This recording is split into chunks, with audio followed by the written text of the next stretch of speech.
Pangkalan TNI Angkatan Laut atau Lanal Sabang kembali menggelar serbuan vaksinasi maritim pada Sabtu pagi. Serbuan vaksinasi kali ini menyasar pelajar SMP dan SMA, serta tenaga pendidik dan staf sekolah. Komandan Pangkalan TNI Angkatan Laut dan Lanal Sabang, Kolonel Laut Ardi Sunario, STMM menyampaikan, serbuan vaksinasi maritim kali ini merupakan dosis kedua dengan target pelajar, tenaga pendidik dan staf sekolah di Sabang dengan sasaran 250 orang.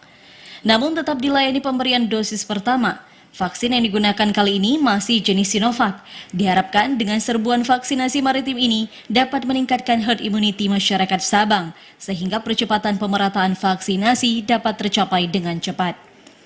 Vaksinator yang terlibat pada vaksinasi kali ini berasal dari tenaga kesehatan atau nakes Rumah Sakit TNI Angkatan Laut J. Lilipori Lanal Sabang dan Puskesmas Pria Laut. Serbuan vaksinasi maritim untuk kalangan pelajar dan unsur sekolah ini diawali dengan pendaftaran dengan menunjukkan identitas diri, pengecekan suhu dan pengukuran tekanan darah.